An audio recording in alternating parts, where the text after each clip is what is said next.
friends, my name is Maylin and welcome back to my channel. I'm a flutist, performer, and music teacher located in the city of Kamloops, British Columbia, and this is my channel where we learn all things flute. So thank you so much for joining me here today. In today's video, we'll be learning how to play high A, high B, and high C, as well as practicing some of those grace notes. So if you're interested, just keep on watching. As always, if you have any questions throughout the video, please feel free to drop them in the comment section down below. I do my best to answer them as soon as I see them. Also, if you do have any issues when it comes to practicing, feel free to check out my free practice guide, also located in the description down below. It gives you 8 really easy steps to follow to help you guide your practice sessions. Alright, so let's just get right into today's video. So as a reminder, I will be reading from the Trevor Wise Beginner's Book for the Flute, Part 2, and today we're going to be starting on page number 63. So we are going to be introducing upper A, upper B, and upper C. So I'm going to put up the little fingering chart that Mr. Y has written right over here. So essentially, you're playing exactly the same fingerings as you are with the lower A, B, and C. So they're all the same. The only thing is that you're going to be playing an octave higher. So my recommendations when it comes to playing in that higher octave is to put lots of air in and don't be shy. When you're starting to get into that higher octave, you'll find that it might sound really shrill and really loud too at the beginning. That is completely okay. All beginners will go through that same stage of experimenting with how much air you need to put into the instrument in order to get those notes to come out, and then also for them to sound a little bit nicer. So at the beginning, it will sound in your ear a lot sharper than you're used to and a lot higher, and that's okay. You'll get used to it. Make sure that you continue to practice with lots of good air behind the note, and then you'll find that as you start getting more comfortable with it, you'll be able to control the volume as well. I would always like to recommend starting on a note that you feel most comfortable with. Some people find that maybe the G just below the A is where they're most comfortable, but sometimes if you want, you can start in a note lower and slowly make your way up all the way up to those higher notes. So for this example, I'm going to start first on a G, then I'll play the A, the B, and the C.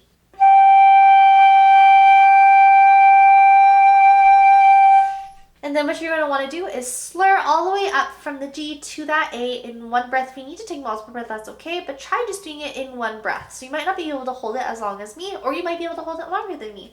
Just make sure that you are able to slur from the lower note up to the next note there.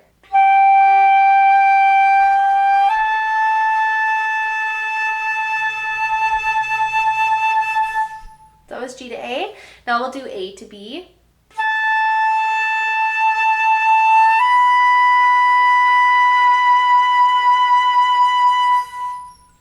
Beautiful, now we'll do B to C.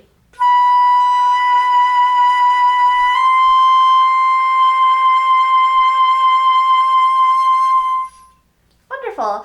So just make sure when you are playing those as a long tone exercise that you're taking a really nice deep breath before you start, and that it's almost like you're yawning. It's the same kind of motion that you want to take as you breathe. So what happens is like you drop your jaw a little bit and you open up all of your lungs. So it feels like, because your lungs essentially, they're not just in the front here at the top, they're actually in your back as well. And what you can do is also expand your stomach, almost like you're Santa. So that's the first step when it comes to really good breathing, is you're going to drop your jaw like you're yawning. And when you do that, your stomach should automatically release and go out a little bit to give your torso more space to fill up with air. It'll take that yawn, fill up the belly, and then what you can do is try and fill it up just like you're filling up a gas tank. So, and what I like to do is I like to think about it going all the way up through my back and then expanding through my chest. Make sure that you don't raise up your shoulders, so there shouldn't be any tension like this when you breathe, because you want your shoulders to be nice and relaxed and down. You're just going out essentially. So try that with me. So again, we're going to yawn, drop the jaw. And if you do this exercise really well, you should be able to instigate some yawns, and that is how you know that you're doing it correctly. Another little tip here when it comes to getting out those higher notes is you're going to want to move your embouchure, so your lips here, you're going to want to move them forward just a little bit, almost like you're giving someone a little kiss. That's the same kind of motion. Make sure that your corners of your mouth aren't going up and making tension, because in the long run, that's going to make your tone really shrill and sharp. It's going to make it difficult to make it sound really nice and open and resonant. So again, making sure that you're keeping the corners of your lips down. but also bringing the tips of your lips forward. So that's what this would sound like. So notice that when I played that I didn't move the corners of my mouth at all. So essentially, again, just a little bit of motion moving forward with the tips of your lips. And then also with the airflow that's going through, it should be a little bit colder than it would be in the lower register, but not too much. So now that we've kind of gone through different ways to practice it, how to achieve those notes and some little tips, now we're going to get into some of the exercises here that you can practice to warm up with to get used to playing in that higher register. So I'm going to put up the first 2 lines here. So these are going to be, essentially they're 2 exercises, but I'm going to combine them into one because it goes over A, B, and C as you play all of them. So I'm not going to clap this one just because it is really straightforward. They are half notes. Of course, when you are doing this as a warm up, you don't need to have a metronome to go along with this. Really just focus on getting the most beautiful resonant sound that you can and taking deep breaths whenever you need to take them. So just as a reference, I'm going to be doing it at 1, 2, 3.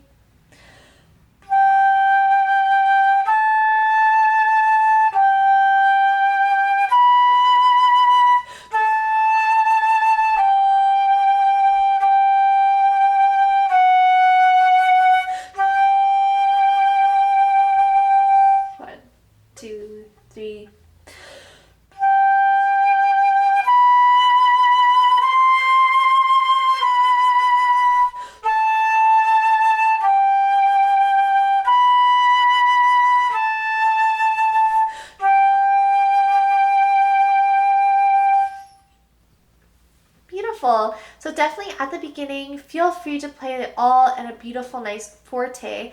And then once you start getting more comfortable with it, try experimenting with the dynamics a little bit. So when you go higher, maybe try and do a nice, beautiful crescendo. And then as the line comes down, try doing a decrescendo there as well. Also, if you still feel uncomfortable reading those notes in the ledger lines, feel free to always write those in so that you know when you get to those notes what they are. It might take a little bit of time to get used to reading up in those higher ledger lines. All right, so now I'm going to do the next exercise here. So this is going to be exercise number 4. I am skipping a few here. So if you do have the book, make sure that you do play through all of them. But I'm just going to put up exercise number 4 right over here. So again, this one I'm not going to clap and count again because it is very straightforward. We just have 2 quarter notes and a half note until the end where we have 4 eighth notes and a half note.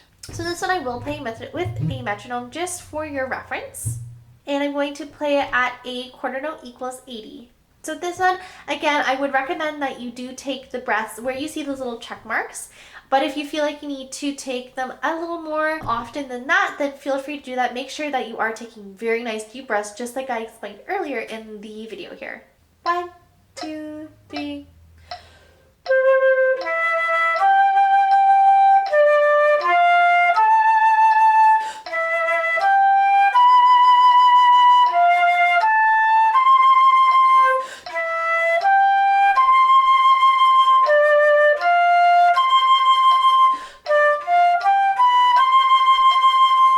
Very nice. So if you do feel like you're not confident with that rhythm, definitely go back into your metronome and make sure that you clap it out before you play this piece, or exercise, I should say. And the last one I'm going to be doing here is exercise number 6. So I'm just going to put this one right over here. So just as a reminder, everything that we've played so far is in 4/4. Just be aware that the time signature with this one is 2/4. So that means there are 2 quarter notes per measure. And also pay attention here that we do have some interesting articulation. So I'm not going through the 4 starter bits with this one just because it's so straightforward. Make sure that you do notice that all the 4 eighth notes are slurred all the way through the piece until that last half note. So again, a quarter note is going to equal 80 here. 1, 2, 1, and 2.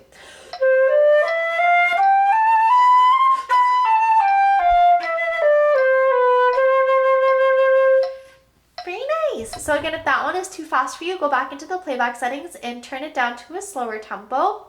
This one is really great because it's your first C major scale, which is really great. All right, so now we're going to go onto the piece here, and it's called The Harvesters. It is a duet, so I'm going to put it up right over here. So this one we're going to go over our first few starter bits. I'm going to number them. I used to number them as 4, but now I'm just going to give the tempo indication, dynamics, and articulation their own numbers. So we have a total of 6 items that we go through before we start playing the piece. So our first item on the list is going to be, of course, our key signature. So we're going to take a look and see if there's anything in between that treble clef and our time signature, and I don't see any accidentals there. So that means that we can either be in C major or A minor. So let's take a look at the first note and the last note to see if we have any indication if we are using the tonic of either C major or A minor.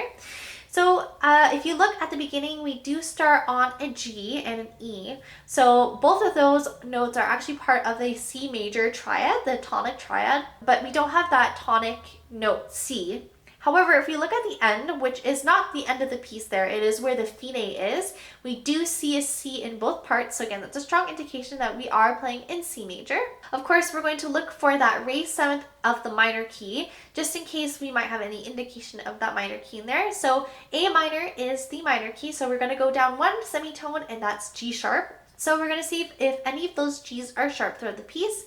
And at a quick glance, I don't see any G sharps here. However, in the third line of the second flute, we do have some of the raised sixth, which would be that F sharp. But again, nothing that's really strongly suggesting A minor. So I would say we are in C major, which at the top of the piece, it confirms that we are. Number 2, we're going to go over our time signature.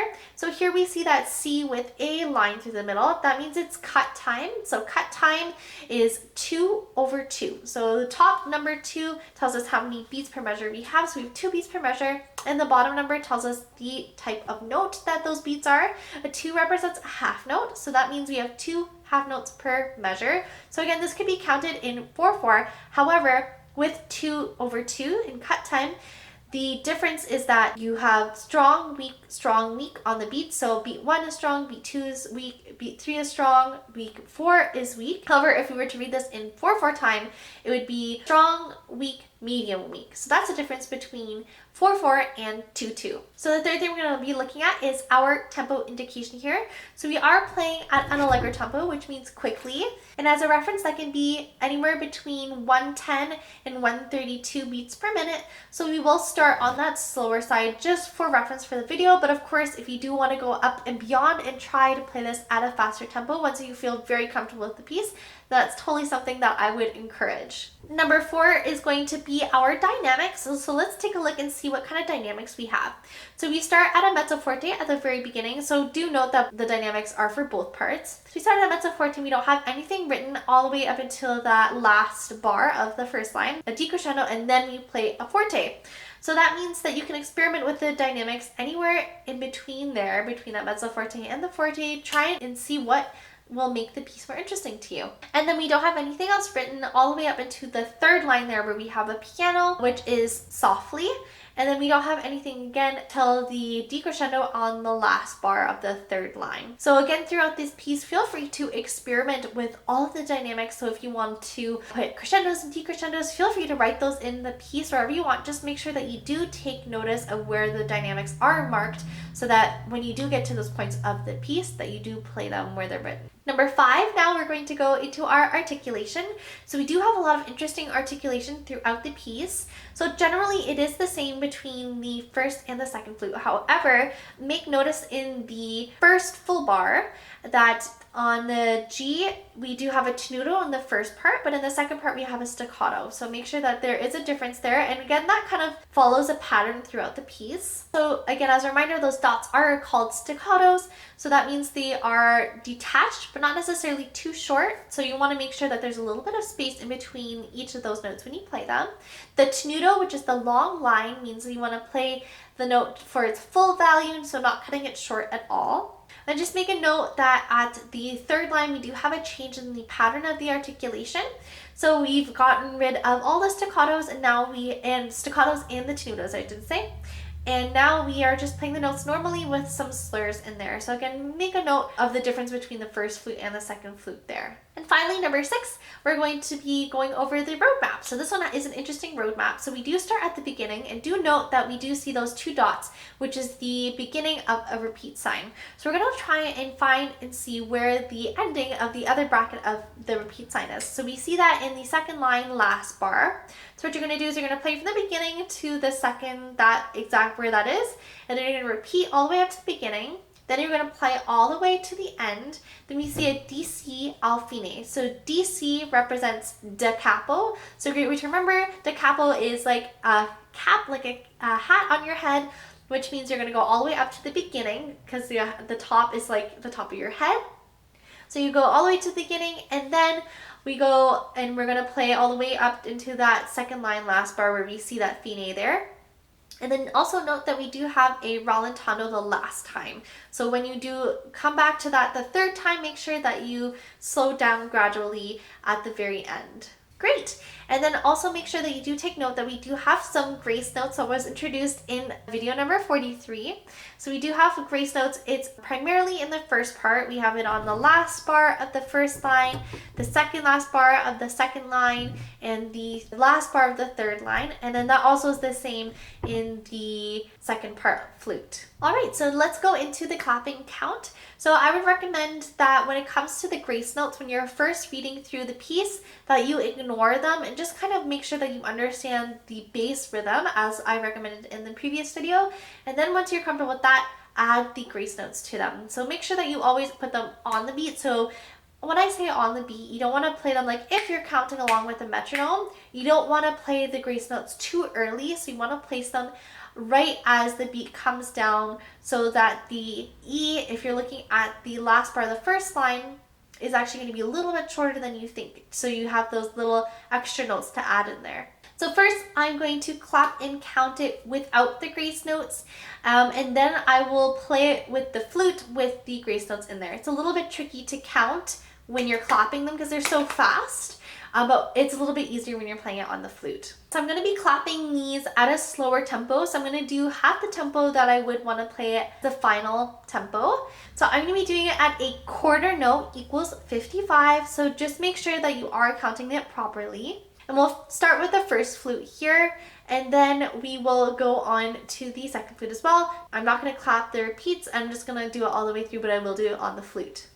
1, 2, 4, 1, 2, and 3, 4, 1, 2, and 3, 4, 1, 2, and 3, and 4, and 1, and a 2, 3, 4, 1, 2, and 3, 4, 1, 2, and 3, and 4, and 1, and 2, and 3, and 4, and 1, 2, 3, 4, and 1, and 2, and 3, and 4, and 1, 2, and 3, 4, and 1, and 2, and 3, and 4, and 1, 2. All right, very good.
practice, so that piece should definitely be a really great challenge.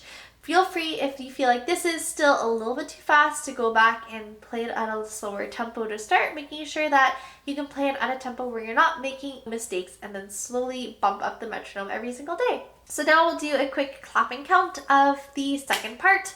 So again, I'm not going to clap the repeats, just play it all the way through. 1, 2, 3, 4, 1, 2, 3, 4, 1, 2, 3, 4, 1, 2, 3, 4, 1, 2, 3, 4, 1, 2, 3, 4, 1, 2, 3, 4, 1, 2, 3, 4, 1, 2, rest, 4, 1, 2, 3, 4, 1, 2, 3, 4, 1, 2, 3, 4, 1, 2. Very nice, and just make sure that you do notice that we do have some ties in that last line of beats 4 and 1, both times at the beginning and near the end there. All right, now we'll do it with the flute again. Quarter note equals 55. 1, 2.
Be a little bit easier to learn than the first part, but make sure that you definitely take the time to learn both of those parts so that you can really take the benefits of learning both the harder first part and also the accompanying part as well.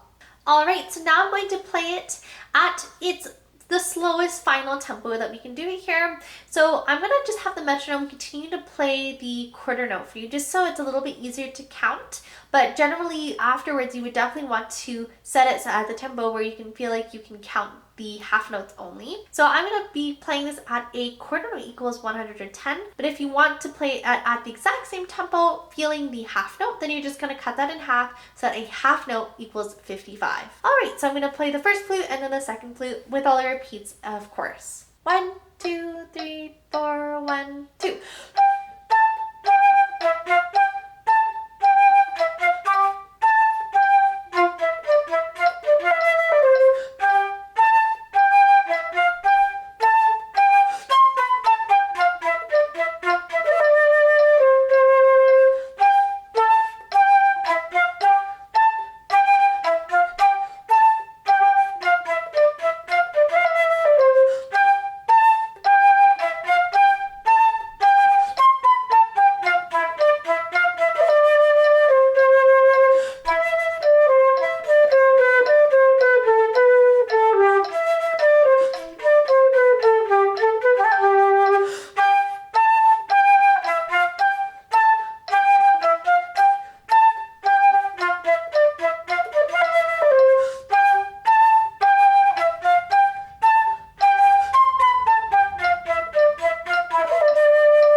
So that should be a really great challenge, and I really like the sound of this piece as well. And now we're going to do the same thing on part 2. 1, 2, 3, 4, 1, 2.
Wonderful! So I'm actually going to have a complete part of both of these, the complete duet, at the end of this video. So make sure that you go to the end if you want to hear what it sounds like when both of them are playing together. Wonderful, so that's going to be the end of today's video. As always, if you do have any questions, feel free to drop them in the comment section down below. I do my best to answer them as soon as I see them.